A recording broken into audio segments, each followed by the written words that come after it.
Sanji Chodan Tsuji Chonam Lai Changchu Pardo Dane Chapsu Chi Nagi Jinsu Jibe Sunam Jin Rola Penchira Sanji Drobar Shu Sanji Chodan Tsuji Chonam Lai Changchu Pardo Dane Chamsu Chi Dagi Jinsu Jibe Sunam Chi Drola Penchira Sanji Drobar Shu Sanji Chedan Suji Chonam La Chanju Pardo Dane Chamsu Chi Yin sun ji be sunam chi ro la ben chi re san ji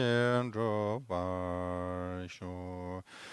Chum den den jam be yang lai chan cai lo kan ge lo zhe jim nie zhen zhe nie dra nam da ram ser ve chi nie tun kun chi xie si chi ni chi to kra le bam se.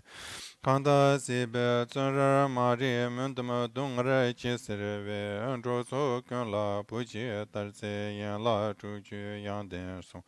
Zhu dar chi zho nyu mo ni long le chi cha zho zho zi jin. Ri mun sir dungra nyu gu chi ni chun zi ra zhi nam. Dune ta jin sa ju tar sun yun den lu zo gyar se tu wu ku chu cha chu dang chu ni jen zhi. Da lu mun sirin jan be yang lai du. Tse den chu ji chen ra wu sin chu shun lu tok wa ye lu zhu bo ben hang wa tsar tu sor.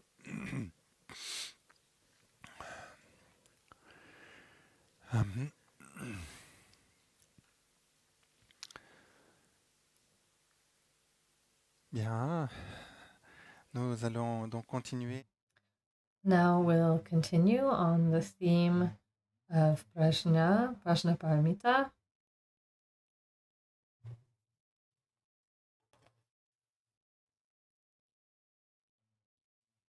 This morning we considered the general meaning of the term prajna. Prajna within the different vehicles, being a prajna that is not um,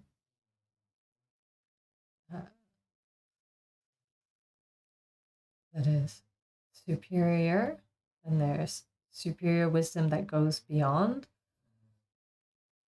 In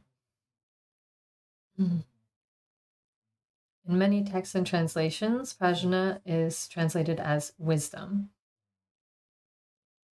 As the theme that is used, but wisdom has to do with experience, having lived, whereas here this quality implies the capacity for understanding, or discernment. Of course, we can have different degrees of this intelligence, a capacity for understanding.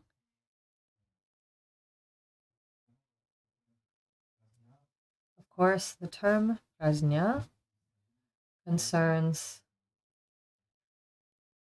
the subject. Here, the prajnaparamita doesn't designate an object. This concerns intelligence, capacity for discernment in terms of the subject.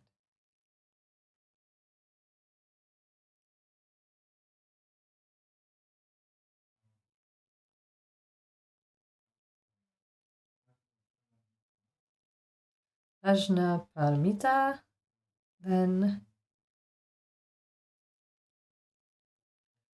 when we talk about prajnaparamita, this is, among all the forms of prajna, this is the one that is supreme, insurpassable.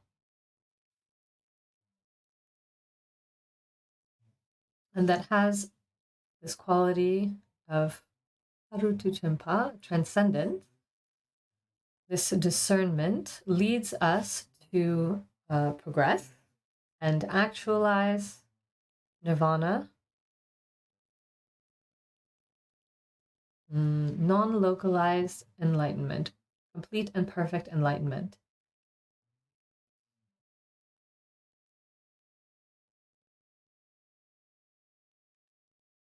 This complete and perfect enlightenment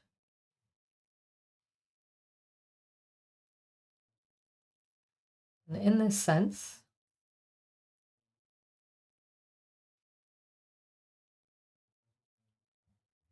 prajnaparamita, in this sense, the superior one is this capacity for discernment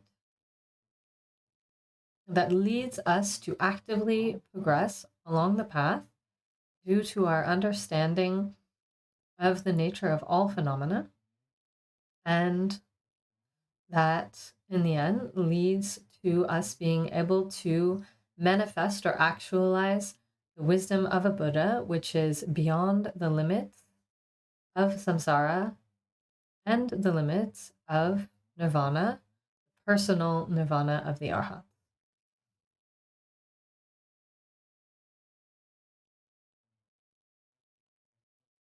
The term prajna here designates both this knowledge, as we saw. It also designates the process of the path and also the fruit, the result. In terms of prajna, the true prajna, the most excellent prajna, is a Buddha's enlightenment, the wisdom of a Buddha, the highest knowledge or wisdom, the omniscience of a Buddha.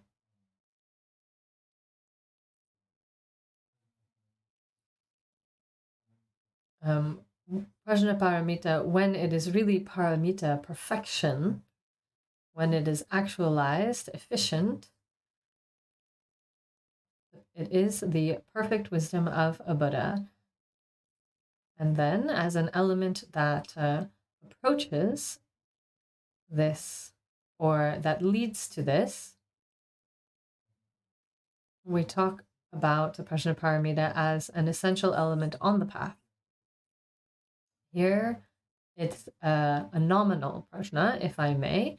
It's not an actualized prajna. It's the knowledge that we have acquired by way of listening, reflection, and contemplation that progressively leads to this enlightenment. This is all of the qualities that lead to enlightenment are also called perfection of wisdom, as well as the literature, the teachings that designate it.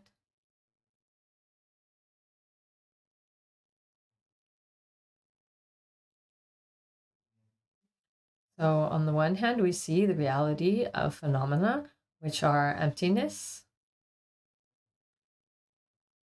There's nothing to perfect in terms of this. Rather, it's in terms of the subject, in terms of our understanding of reality.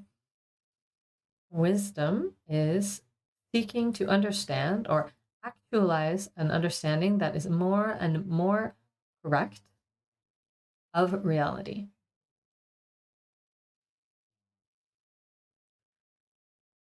We have a presentation of a kind of progression from a practitioner,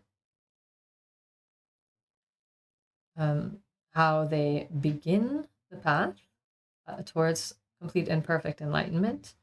The beginning of this path begins at the moment of generating bodhicitta. When we veritably, truly generate bodhicitta, when we express the wish to attain enlightenment for the benefit of all beings out of kindness and compassion for all beings without exception, this intention and commitment is expressed in taking bodhisattva vows. And this is when the path, progress towards enlightenment begins. This is the departure point. And then this continues via the different paths. General overview, we speak about 5 paths. We'll come back to the subject, of course. The first 2 paths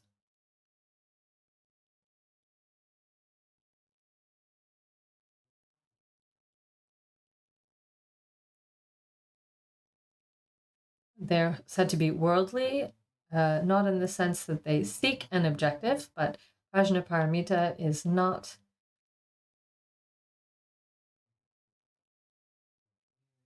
yet actualized. Let's say the understanding of emptiness occurs conceptually. There's an understanding of emptiness that is conceptual through an image, a representation. There's not yet an understanding that is direct or complete.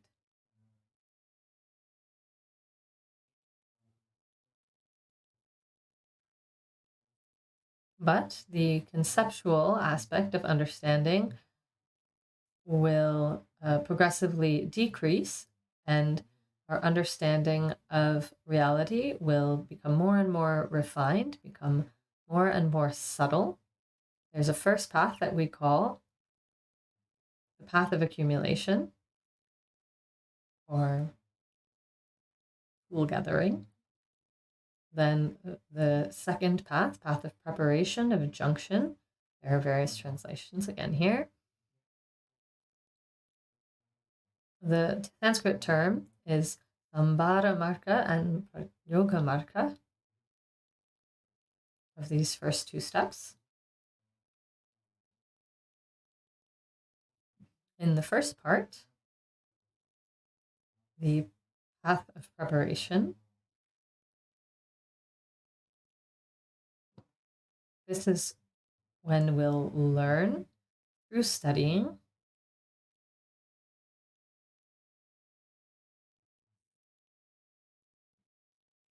and then begin to approach the prajnaparamita. And then this preparation phase is essentially progressive contemplative steps. Here it's said that we have a knowledge of reality,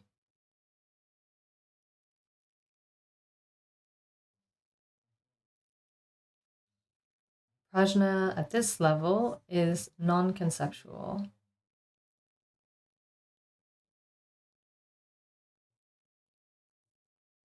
This is knowledge of svasamviti, the intransitive knowledge, reflexive knowledge that is non-conceptual.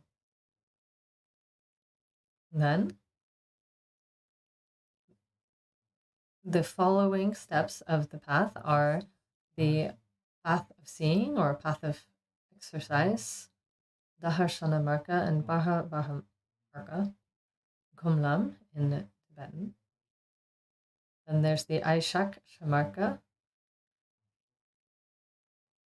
the path beyond training or the path of no more learning. In terms of the path of seeing,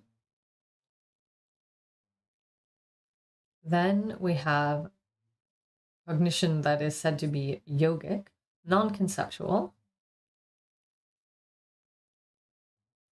Here, this concerns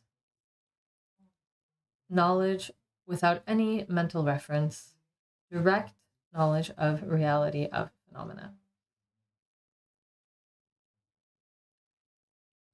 Knowledge of phenomena as being emptiness is perceived directly without any mental reference point. However, at this level, in terms of the path of seeing and path of training or familiarization, these 2 levels, which include the 10 bodhisattva levels. We distinguish between meditative absorption and subsequent acquisition. During meditative absorption, there is knowledge without reference, without mental representation, a direct knowledge of reality. And during the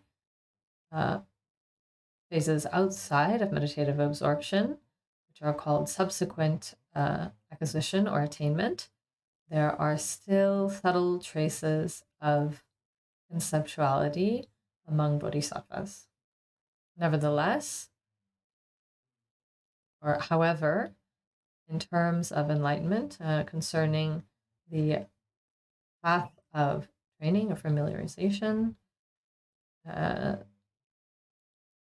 there's no difference between the path. At the path, when we reach the path of no more learning, then there's no more difference between meditative absorption and the subsequent attainment. Everything is free of artifice.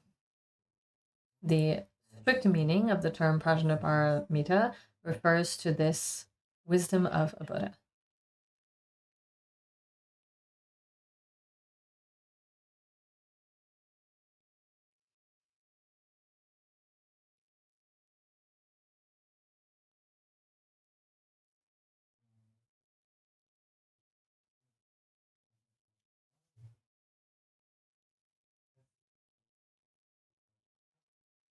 We also classify prajnaparamita into 4, what we call prajnaparamita of nature, actual prajnaparamita.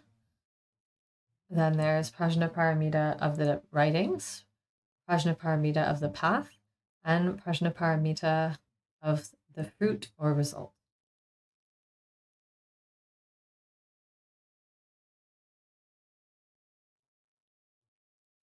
Natural or actual prajnaparamita is suchness, which is designated as being wisdom that is free from duality of subject and object, duality of a subject that grasps and an object that is grasped. This wisdom, this natural wisdom, is obscurated by our ignorance, our confusion, and when this natural wisdom is obscurated by our confusion, then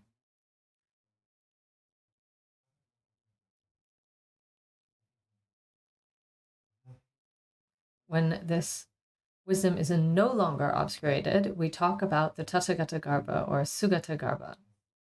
We talked about the most subtle aspect yesterday of our mind, that which is fundamentally free from all obstacles, all confusion, this non-dual quality of mind.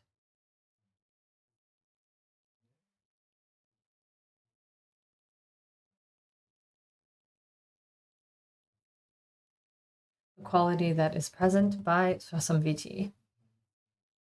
This quality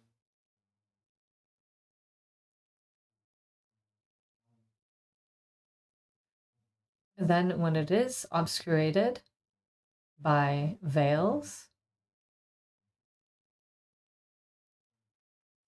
then we talk, so when it's obscurated, then we talk about Tathagata Garbha or Sugata Garbha in terms of the potential of Buddha nature that is present for mind. And when all of these veils of afflictive obscurations are completely dissipated, then prajnaparamita is the fruit. It is the actualization of these natural qualities that we all have. The wisdom of the Tathagatas, the actualization of the body of reality, the Dharmakaya. In terms of the classification, that was the fourth one, the fruit.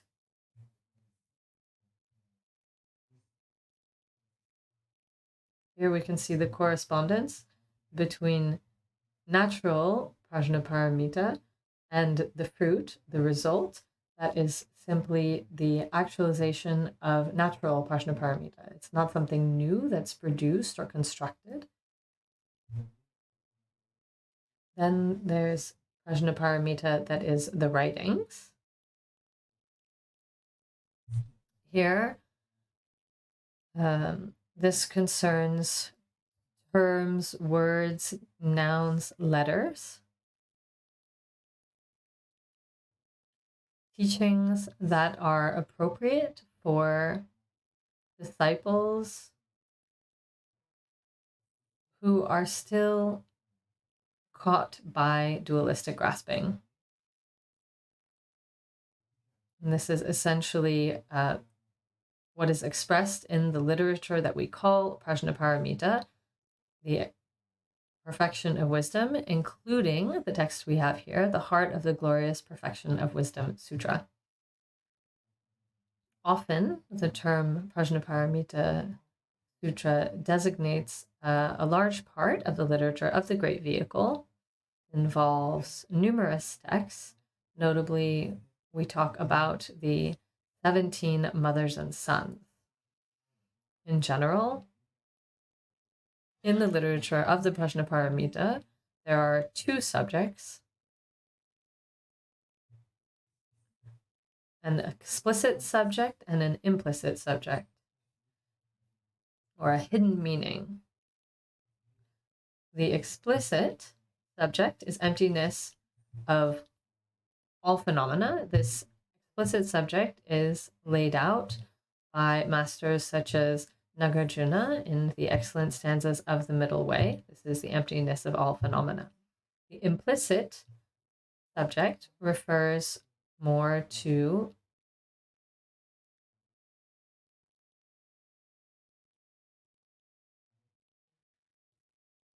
how is emptiness understood, progression, another level of the subject. We don't talk about the perfection of emptiness. We don't talk about the perfection of the emptiness of reality.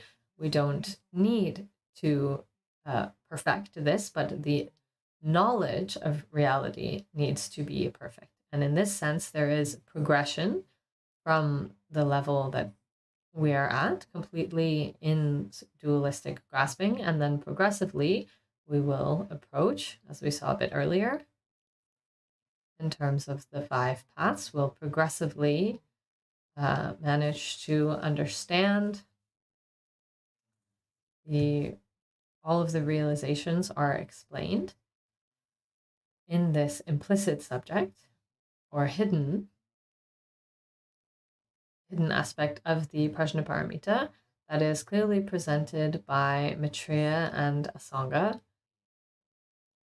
notably in an important text called the Abhisamaya Alankara. And in this text, concerning this text, when we study this text in the monasteries, we generally study it between 4 and 6 years just on this subject. There are 8 themes, 70 points, 1,200 subpoints that are developed in great detail. It's a very vast subject, this implicit subject that is presented in the text of the Perfection of Wisdom. When we talk about the 6 mothers and 11 sons, the 6 mothers designate the text of the Prajnaparamita in which all of the points, all of the implicit points are present. all of the teachings of the teaching that are implicit can be found there. And then the sun texts are all of the texts in which these points are not present, in short. Then there's another category that we call the prajnaparamita of the path.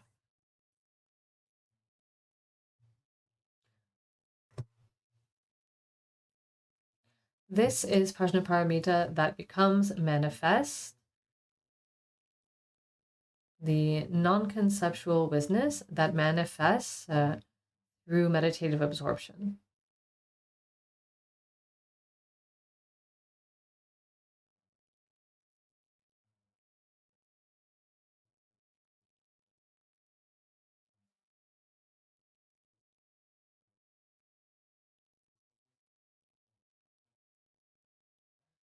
Here it is said that the non-dual wisdom present for a Buddha is actual prajnaparamita due to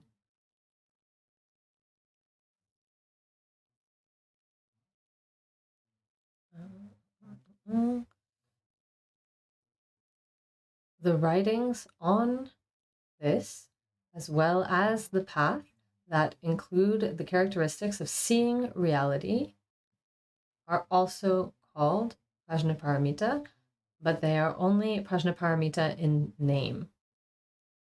What is truly prajnaparamita is non-dual wisdom.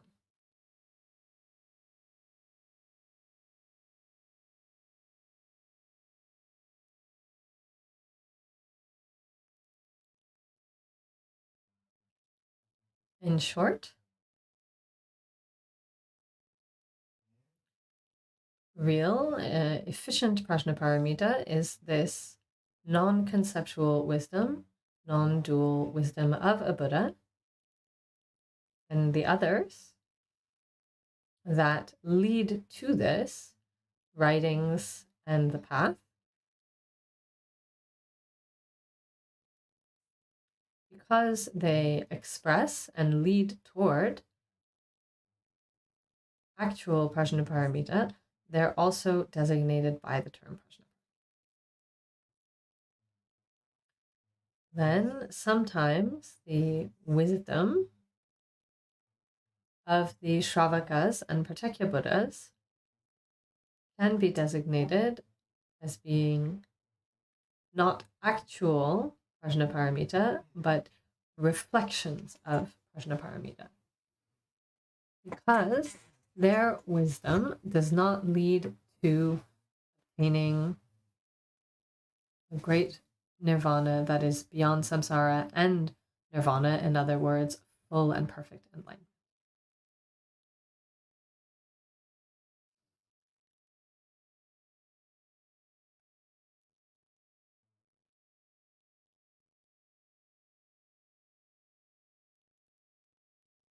We could say many more things concerning prajnaparamita, but perhaps I'll leave a bit of time for a discussion.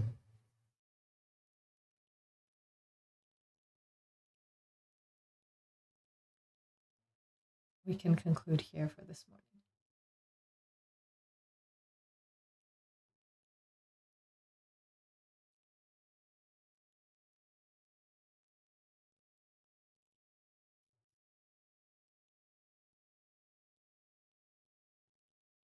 Go ahead.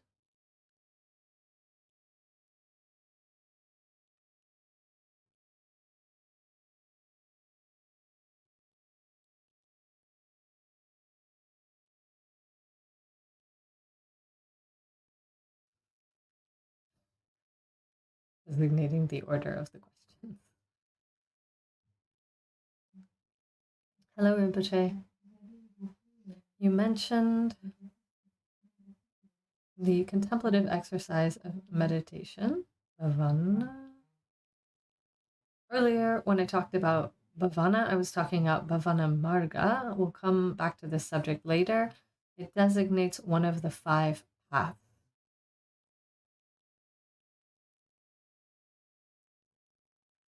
between the moment when we start the path, the departure point, if we may say, generating bodhicitta, and the conclusion point, which is perfect and full and perfect enlightenment. Between these 2 points, there are 5 paths. We call them the 5 paths. The first path is called, it's Sambhara Marga, Sok Lam in Tibetan. Sok means multitude.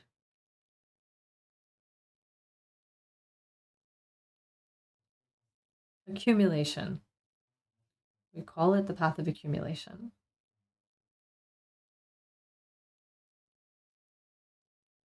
Where, in fact, everything that is necessary, this is the step where we'll study the Dharma, learn it, familiarize ourselves with what is emptiness, what is meditation, familiarize ourselves with the qualities, the 3 fields of training.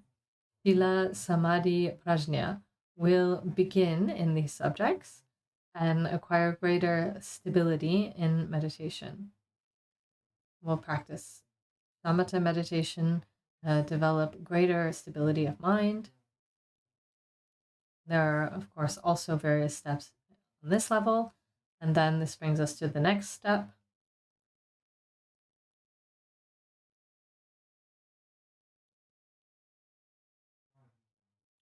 Raha Yoga, Jorlam in Tibetan, which connects, translated, often by path of preparation or path of junction. We prepare for or go towards truly actualizing direct perception of reality. So before there's not direct perception, but this leads towards it. And this is notably steps in terms of contemplation, meditative. Then at a certain point, via understanding of the 16 aspects of the Four Noble Truths, we come to directly understand reality, emptiness, without mental representation. And at this point, prajnaparamita is truly actualized, not yet perfectly and completely, but it is really actualized. Before, we have knowledge of reality, but is still relies on a mental representation, an image, a reference point. And then at this point, it's called the path of seeing, because here we directly see for the first time reality as it is, without any duality. This is true actualization of, perfection of wisdom. And this is also the point where we actualize ultimate bodhicitta. Before this point, or in the beginning of the path, it's bodhicitta that is known as samvriti, unzo in Tibetan, seeming or semblance of bodhicitta.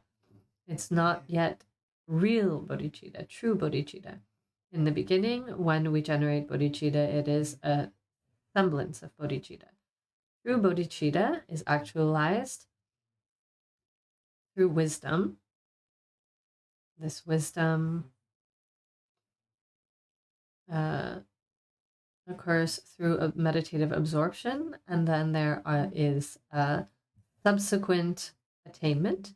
The more our meditation progresses, greater will be our subsequent attainment. It's said that a bodhisattva who reaches the first level, this first level corresponds with the path of seeing. And then this bodhisattva has the gift of being able to be present in 100 locations simultaneously, to be with 100 Buddhas at the same time and receive their teachings. And as a bodhisattva progresses, they attain greater and greater abilities. And all of this is based on the practice of meditation, of course, at a very high level. And here, following the first bodhisattva level, then comes the Bhavana Marga, the path of Bhavana or Ghom, meditation or familiarization. Here, we familiarize ourselves more and more with the perfection of wisdom and all of the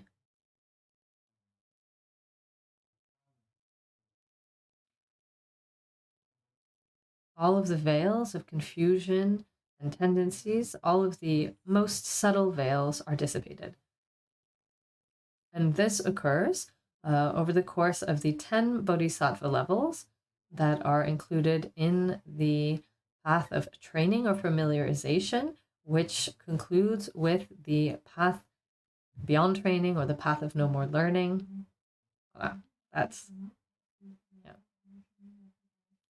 So concerning Vipassana, do we find that in the path of preparation? Vipassana is another term. When we talk about meditation, we distinguish exercises.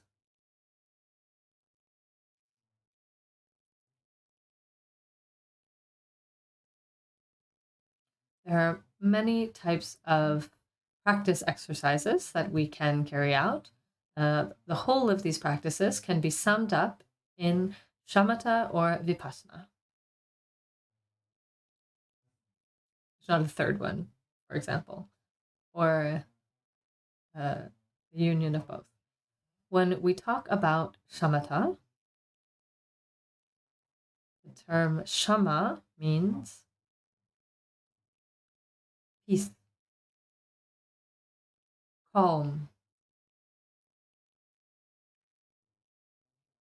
This is the name that's given to the exercise, but it doesn't mean that at the moment of the exercise, this peace is actualized. It means that this exercise aims for the attainment of this peace. This is designated abiding in calm because it's what this exercise aims for.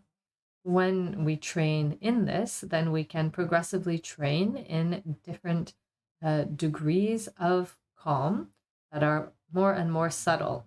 When we talk about the jhanas, different attainments of calm.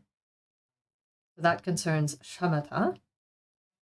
Then vipassana is different in the sense that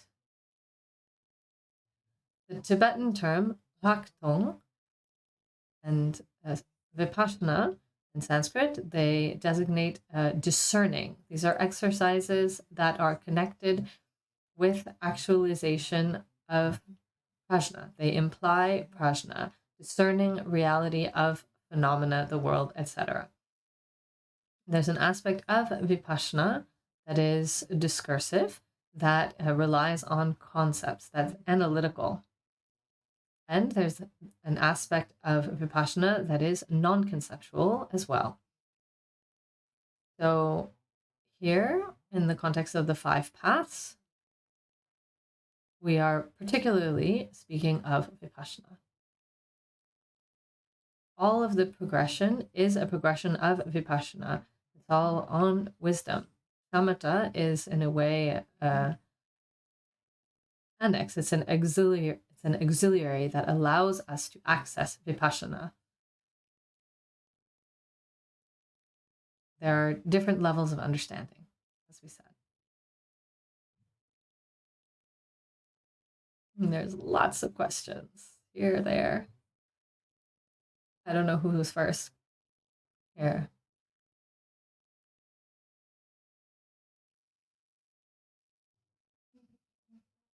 Hello, Rinpoche.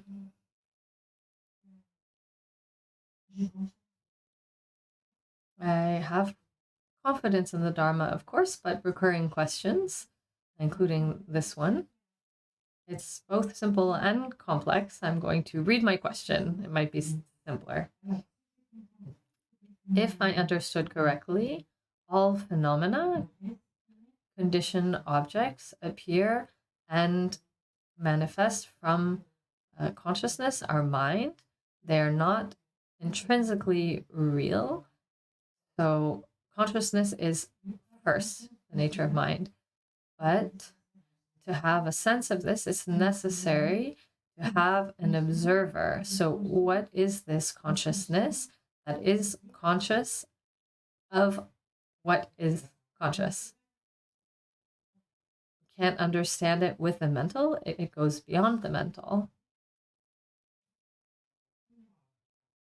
If you follow, yes, I think I do. So a first point, there are 2 points in a way. The first point,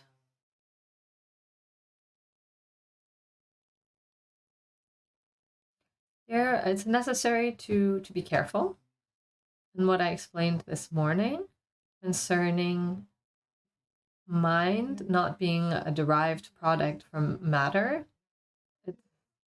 this doesn't mean that matter is a derived product of the mind either. They are codependent. We can't find one or the other. We can't find them each separate from the other. It's not as though consciousness is something that substantially exists as an entity that has produced something else that is matter. But so then, what is it? Indeed. What is consciousness? Yes, you've already spoken about it, but please come back to it. So, this present moment, through my senses, I see, I hear, I can experience, I can have thoughts, representations, all of this is our mind. If I look in a central way,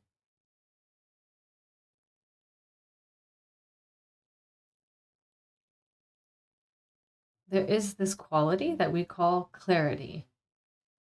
Sometimes there's an analogy that might help a bit. For example, if we consider the image, the idea of a mirror. A mirror reflects shapes, colors, all kinds of things. When we look at the mirror, we see all of these things in the mirror. But the mirror has a certain number of basic qualities so that this can happen. Clarity, limpidity. All of this is necessary for the mirror to reflect things. But we never see this quality. We just see what the mirror reflects. So in the same way, our mind perceives forms, colors, sounds, all of these objects that are reflected by the intemporal original quality of our mind. And yet this intemporal quality of mind, we don't see it. We grasp all that is reflected. But all that is reflected is possible due to this quality, this clear knowing quality of mind. This intemporal original quality, but which in no way has a substance or a being in and of itself. We can't grasp it. It's not something that exists. It's also not something non-existent. Otherwise, there would be nothing.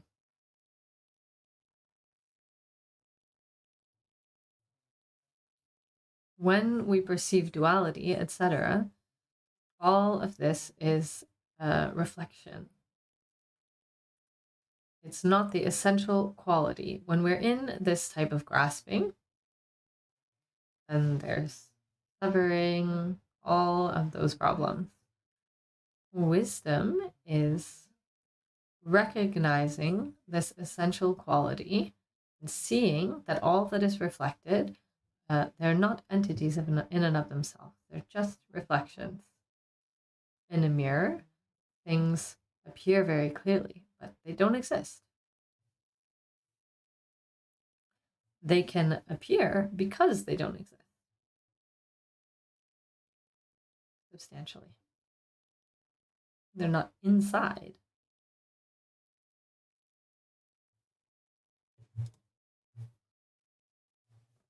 Maybe that helps a bit.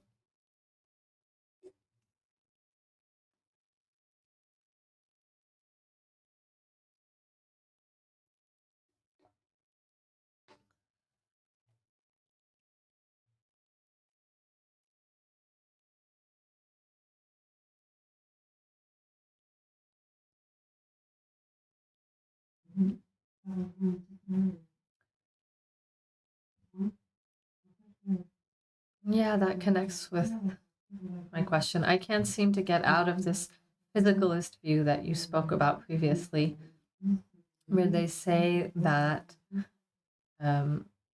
data exists outside of the consciousness that experiences them, and that this is similar. In fact, what we experience is separate from our mind. But if there's not a mind that experiences matter, doesn't it manifest anyway? But isn't it?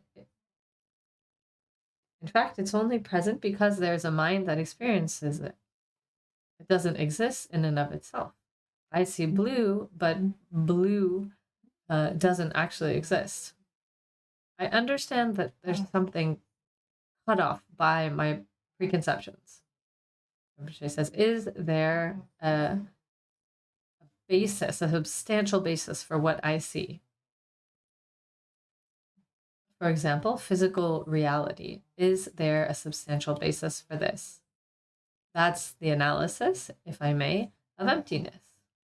If we look, first,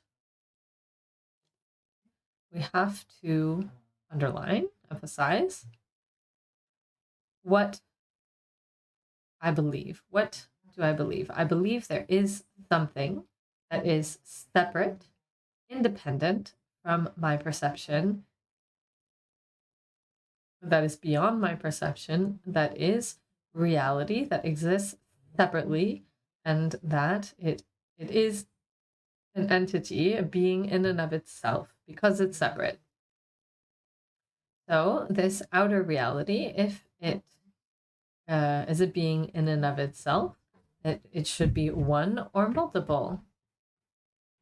There are different kinds of analysis that we can carry out. So all the things that we perceive, do we grasp them as one or do we grasp them as multiple? And if we grasp it as one, when we look closely, we can see that it's not one. It has parts. There's always parts. And each part has parts. And we can never find something that remains one without parts. For us, when does